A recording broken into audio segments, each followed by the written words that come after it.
dama am énergie xuloo de bu fekkee caga ji ma xulool daaw ñoom nga yaakaar noonu ñoom ñoo làqatu ci seen compte yooyu naan la moo la tooñ man waxuma ak benn faux compte ku ñeme ñëwal nga samp nga dëggal sa bopp mais yow yaa samp nga dugal sama tur demal nga tontu Aziz Ndiaye démb génn na live parce que nit ki bu la yàgg di la duulal dafa baax nga génnam bi démb def na effet parce que teg na ay preuve am dëgg la yàlla bëgg sama yoon nekkul ci Aziz Ndiaye mënumaa jox lu ma amul yéena ma fi duulaloon naan 300 000 la ma fi jox te démb defe naa ne seen duul yi teel na man milliardaire bu mel ni Aziz Ndiaye su ma ko doon encaissé naa ko encaissé 300 000 yow yaa ngi encaissé 10 millions ci Iliman yow daal nag yow yaay dooma raam yow yaa jàppee sa bopp Youssou Ndour noonu daal di may jàppee tubaarikàlla Maodo Rasoul yow yaay dooma raam jàppee sa bopp Michael Jackson jàppee ma benn Maodo Rasoul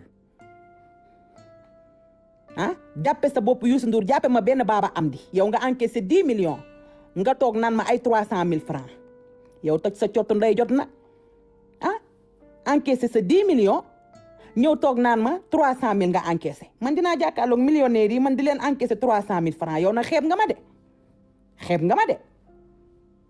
man 300 000 francs man dama ciy jënd fa tubaarikàlla ñaari paquetu nen mu yéegal boppam di may boppam looloo ma gën a naqari di may boppam importance parce que moom dafa nekk nit koo xam pour moom dafa am importance moi je assure avec le ministre de la culture français yooyu nga xam ne fukki faute lay def am na foo xam ne une la waroon a wax mu ne un sem de la bàyyee damay defuma xam naa un article yi singulier pluriel adjectif am na foo xam ne une nga waroon a wax nga wax un am nga keroog loo wax xaw ma lan ak lan nga waroon a wax te loolu masculin la nga conjugué ko singulier ma ne pat sa français yooyu tane woo ma sa français njalaxaan sa français deux bal yooyu bàyyil français yi del wax olof chaque jour nga def ay fët keroog maa ngi koy fàttali ko am na foo xam ne laa nga waroon a wax nga ne un kon bàyyi ma te nga génn ci man bii du yooyu waa bii du yooyu bàyyi ma te nga tàllal nga génn ci man bu ma mentionnéti sa problème du sama problème ndax yow man sama problème musta nekk sa problème kon yow sa problème lan moo tax muy nekk man sama problème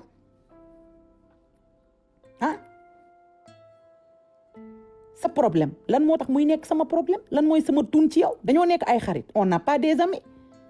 sa million yooyu man danga maa mës a may ñaar dërëm ba ngay am dëgg ñun xamuñu la woon kii lu mu bind nii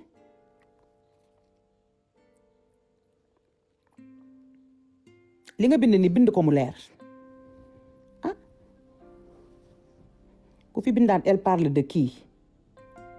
yow de rus naa ki nga def profil waaye bu du woon loolu nga dégg ay bal yabel laa xamul lan la mel ni man dañ leen rek man guy gu taar gaa ngi nii xale yi ci man la ñuy jàngee yéet maa fi doon kaa yéen ñëpp ngeen may xas mais léegi góor ñi sax dañuy kaa mooy yàq Sénégal mooy kaa démb ñaata pane la tàq waa léegi man lan moo tax bu kaa amee man su ma ci siiful tubaarika la mu nekk seen problème na génn luy loolu li ma doon def da ngeen koy doon critiquer ba tax na léegi yéen ñëpp a ngi koy def kay kon kay wàccoo naa ak yéen yàlla may na ma ndam ci seen kaw ndax ba ma koy commencé da ngeen ma doon wax naan ma yow yaay génn problème mu jàmbur mais léegi ñëpp ay kaa lu xew da ngay gis 8 panel day tàqandoo 12 panel day tàqandoo kon nag newut na ci ñëpp laay wax damaa maandu ci say yëf kon maandul ci sama yëf parce que man du ma faral nit ci ay duulkat nga fenkat nga manipulateur nga démb li nga doon def noonu da nga doon jouer théâtre man ñi la yërëm man bokkuma ci parce que xam naa ne da ngay jouer nit ki mënoo am lu la naqari même pas 2 heures de temps nga dem sangu def sa robe bu nooy nepp naan da ngay safar bu ngeen ma kettalee je vais me tuer xaru woo yaa ñu gën a bëgg àdduna yaa gën a bëgg nit ñi dund xaru yomb na bindal lettre bàyyi fii pendre sa bopp wala nga naan ndoxum li njaan wala kii xaru yomb na de kuy xaru du tàggoo de xaru eau de javel grain bii noonu la gaawee grain bi boo ko jëlee boole kook eau de javel ndox bi wala malaajo barki sëñ Touba xaru bu jekk ngay am te doo sonal kenn lettre rek ngay bind bàyyi dañuy yeewu rek xam ne elle a dit quoi son attestement elle a du mal kui elle a une ngunu ginaar à côté de xombal elle a donné son fils comme xaru c'est simple vinaigre blanc bi rek boo ko jëlee boole kook acide bi ak kii bi c'est simple comme bonjour demoo bay xaru yaa ñu gën a bëgg belle vie laay la yaa ñu gën a bëgg àdduna yaa ñu gën a bëgg dund ci àdduna waa yuuxu jaxase réew mi yëpp ñëpp di taal panel nga def sa robe bu nooy naan da ngay safar yow fii yow boo fi naree safar yàlla na taal dëkk bi ba dëkk bi tàq xam matt yi ba réew mi tàq nga def sa robe bu nooy ci ku ne moom day xaru nga def sa robe bu nooy naan da ngay safar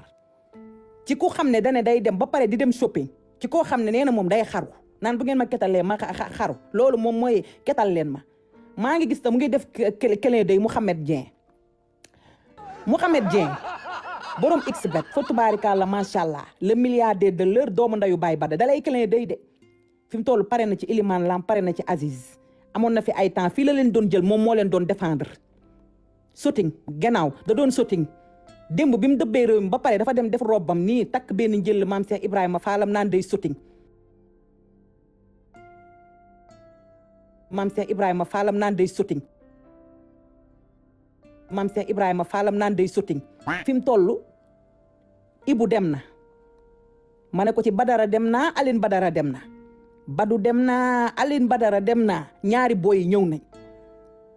xam na ne ñee lam fa doon lekk mënatu koo lekk ku ñëw mu ànd ak yow xam na ne te xoolal mu ngi def clin d'œil Mouhamed Dieng borom xbet bu ngeen xoolee noonu da koy clin d'œil de mu ngi koy clin d'œil noonu naan ku toog ak kooku da nga koy clin d'œil de ndax xam nga ne dafa gaaw ci 10 millions gaaw ci 20 millions yaa ngi dégg xam nga ne dafa gaaw ci 10 millions oto naan bu ma neexoon déggoo yéen barke Seydina Mouhamed yéen xamoo leen meeru Fulaado bi dama ne la meeru Fulaado bi bu la bëggalee day def genre ka mel ni moom soxlaalu la déggoo ma de comme ça day def genre di wane ne damaa am dignité déggoo ma de loolu xeetu dóoram la waaye yéen man du ngeen ma bàyyi déggoo ma de stratégie man je suis très intelligent ich bin sehr schlau def leen très attention ma wax leen su la bëggalee day def genre mel ni soxlaalu la c'est des hypocrites qui fait ça gannaaw day def genre gisoo démb muy lancé turu Mouhamed Dieng borom xbet dafa def cri de cœuram bëgg Mouhamed Dieng dégg ko bu ko defee Mouhamed Dieng bu déggee cri de cœuram ne oh femme bi ku jar a jàppale la ku jar a jàppale la Mouhamed Dieng kii bul dugg ci moom ndax boo gisee ñii mu àndal nii mu leen toroxale te ñu nekk ay kilifa mu toroxal leen saaga leen ba menacé leen na la leer na yow it boo ko fréquenté ëllëg tam bu dara xewit yow itam nii la lay def nit da ngay mën sa nit alal ji fi la ñuy dee bàyyi ko fi Aziz Ndiaye bu ñu waxee nag nit ñi dañ naan parce que sénégalais moo iñaan sénégalais moo soxor sénégalais mënta faral borom alal parce que dañ naan non duma ko faral même borom alal bu nekkee ci dëgg sax da ngeen di def genre bañ koo jox dëgg parce que li mu am alal la Aziz moo nekk ci dëgg nañ waxante dëgg Aziz du congolais du gambien du waa Rwanda ci dëkk bi la juddoo fi la yaroo fi la màggee dem tukki bàyyi Amérique ñëw dëkkam investir yàlla may ko teraanga lan moo tax ngeen soxor xale góor yi ci Italie yëpp di wax Aziz Ndiaye da ngeen a soxor bu ngeen sañoon tey nekk milliardaire ñenn ñaa nga Italie di jaay saak ñenn ñaa nga fële ñun ñi nekk fii di faatu amuñu lu ñu gënal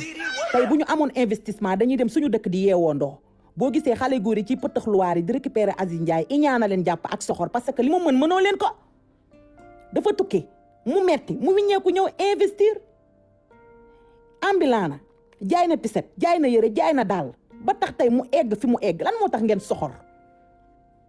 lu tax yéen ñëpp ngeen ciy profité waale di génn waale seen een man dëgg rek a ma ñor sama yoon nekkul ci Aziz Ndiaye mënumaa jox lu ma amut mënumaa jox lu ma liggéeyatul sama bopp mais lii on voit que la jalousie ak haine ak soxor ak iñaan parce que xale yu góor yi taal seen panel démb yëpp investir bi Aziz investir moo leen di déranger ni mu yoree ay emploi plus de 500 emplois jël leen di leen fay ça vous dérange parce que yàllaay joxe wërsëg alalam da koo liggéey yéen tey bu ngeen amoon lu leen gënal du ngeen nekk ci àll bi di moodu man mii tey su ma amoon lu ma gënal du ma nekk ci àll bi di faatu damay ñibbi Sénégal investir dafa ñibbi investir yor ay employé di fay doomu réew mi la bu amee dëgg nangul leen ne ko yéen a am dëgg mais du ngeen ko def parce que da ngeen a soxor dañ naan non milliardaire la non duñ ko parce que mais lan la mais kii démb li mu fi teg ay preuve la fi teg dëgg dong la yàlla bëgg fii kenn jëlu fi ripaas dëgg rek la yàlla bëgg mais démb ay kayitam la teg maire Fulaado bi moom it su ma nee na génne ay kayitam teg maire Fulaado bi bu tegee ay kayitam ñu xam ne moo am dëgg parce que Seydina Mouhamed ñun ñëpp dem daal di koy soutenir mais démb defe naa ni ku dégg lii Aziz Ndiaye wax nga xam ne dëgg la wax amoo preuve ma chérie amoo preuve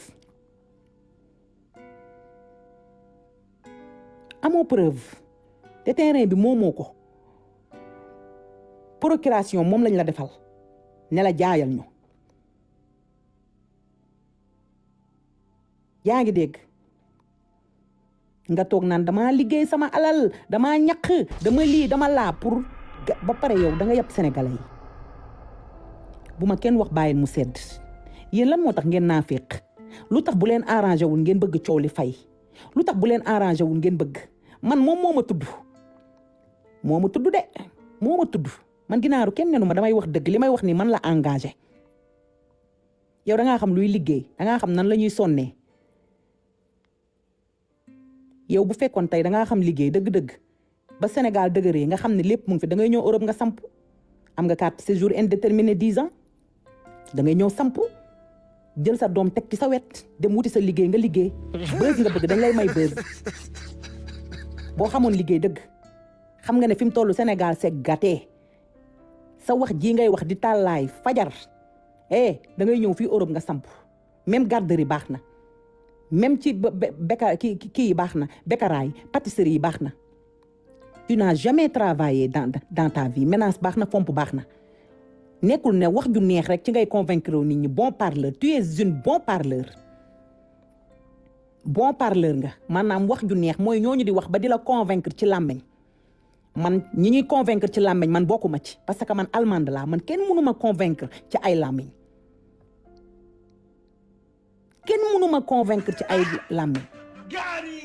boo bëggee nga jënd livre allemand yi nga xool l'histoire de Nuremberg ça va te étudier beaucoup de choses man damay lire damay jënd ay roman damay lire damay xool histoire ak dëgg man di koy allemande laa yor man ñi ngay jigi ni bon parleur làmmeñ bu neex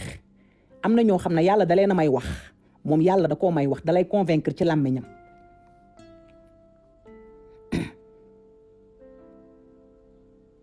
man munoo maa convaincre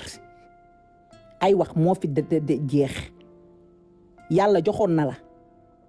joxatu la am nga yow sax këyit tout européen ñëwal nga wut sa benn studio xëcc sa doom teg ci sa wet dem wuti sa liggéey dégg nga français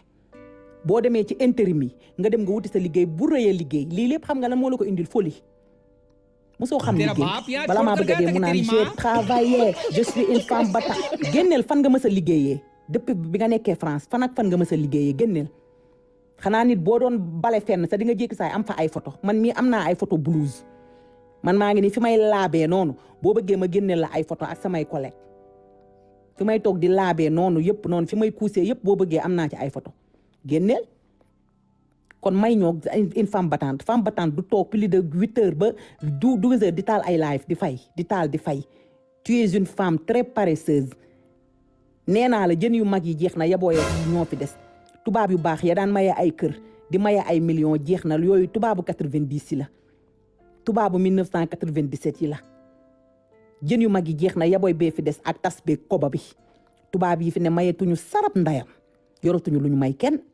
bu dee ci nga bëgg a xalaat nii nga dalaat ci xanaa kon kooku day nekk waa Corée du Sud wala mu nekk Japan wala Singapour mais nekkul Europe gi nga xam ne ñoom ñoo la ëpp problème. Il y a beaucoup de blancs qui dorment dans les rues. Il y a beaucoup de FDC. Parce que c'est la crise mondiale. C'est dur. C'est partout en Europe. Il y a beaucoup de FDC. Il y a des gens qui ont perdu leur travail.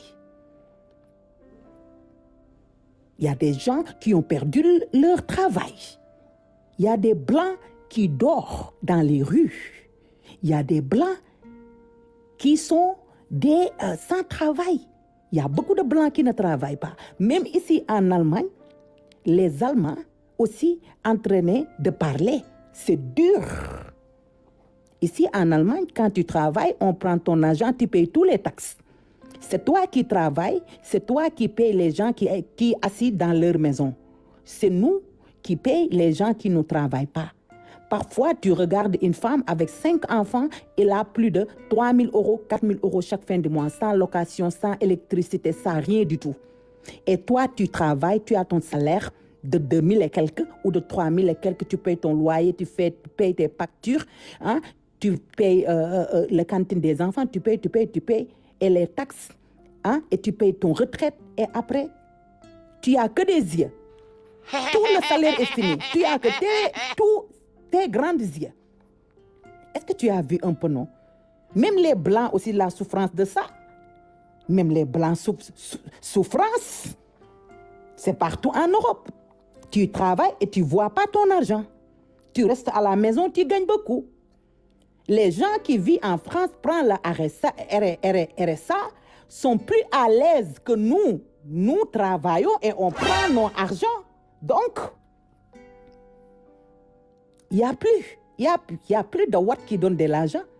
Même maintenant, quand tu es marié avec un blanc là, elle va te dire on va faire 50-50. Il y a beaucoup de femmes qui payent les loyers ici. Les femmes des blancs. Le mariage des blancs, il y a le secret. Parce que quand tu vois une noire mariée avec blanc, avec des enfants métis, tu croyais que tout est rose. Non, ma chérie. Moi, j'étais mariée avec un blanc. Je peux te dire beaucoup de choses. Il y a des femmes noires qui ont marié avec les blancs qui payent location. Il y a des femmes noires qui marient avec les blancs qui payent les factures. Je te dis, si je m'en tape ma main, l'Europe là, c'est dur. Ici, c'est 50-50 ou 60-30. Hein? Donc, ma chérie, va chercher travail et tu allais travailler, c'est mieux que tu nous fatigues avec tes bobarabas. Tu parles comme ça, tu nous emmerdes, tu nous as fatigués avec ton histoire de balles jusqu'à... On est fatigués. On est très fatigués avec ton histoire que tout... Dañoo sonn ci sa douli ak sa fenni sa histoire bi nga xam ne du mës a jeex. Victimisation, c'est très dangereux. Attends, je vais te décortiquer la victimisation. May ma ni tuuti ma ñëw.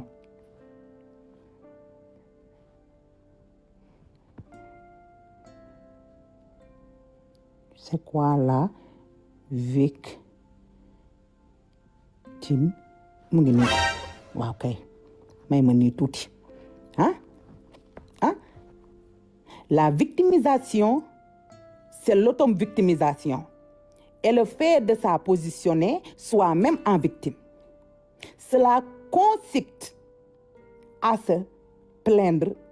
ou à se montrer impuissance pour atterrir l'intention. Éviter la pitié ou fuir ses responsabilités. Ce terme a aussi d'autres sens précisés en juge en ce physiologique. Les différents sens de la victimisation. Fuit des responsabilités. La personne refuse d'admettre ses erreurs et accuser les autres ou la chance. Chercher de pitié. Chapitre 2. Elle cherche à attendrir son entourage au lieu de chercher de l'aider pour régler ses soucis. Troisième chapitre de victimisation. Sentiment injustice. Et l'impression d'être la seule à souffrir, d'être visée en permanence. Victimisation primaire. Ce sont des dégâts physiques, matériels, physiologiques, subis juste après une agression ou un viol. C'est quoi ça? Chapitre victimisation secondaire. C'est souffrances supplémentaires infligées à la victime par les institutions comme la police ou la justice à cause d'un mauvais accueil de propos déplacés. yaa ngi dégg kon may ñu nit ñi dañoo sonn ci victimisation bi may ñu ci non mënatuma dem si dama sonn chaque jour di victimiser sa life yi sax nit ñi amatuñu courage seetaan ko chaque jour ti fee la yërëmtalu ku fooyee sa ndaw sa mag réer la yaa fooyee sa alal artiste lekk sa xaalis bu ñu amerde bu ñu kattalu ndayam amoo benn problème parce que ku am problème am du xëyam def chemise Ralph Lauren sam laal ay produit am di def ay pibam peñe périgam dëppoo ko chaque jour yaa ngi lamantewu lii cadre yalwaan victimiser la yaa ngi naan bañkat nga doo bañkat de lii cadre yalwaan aidez-moi la genre truc Jean.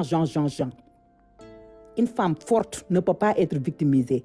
temps bi ngay toog noonu di ko perdre di wax sa jaar-jaar di wax sa problème yaa ngi raté temps bu bari ay lekk fondé nous on a compris ay lekk ci rek nous on a compris man mii di wax ak yow xam nga yow sax da ngay jënd fondé wala nga defar man dama daan yor sama pot dem ci saraxul lay ne leen may leen ma fi sombi gerte yooyu yëpp xam nañ ko ay ci mat laa fanaan ak ay néegu ñax ak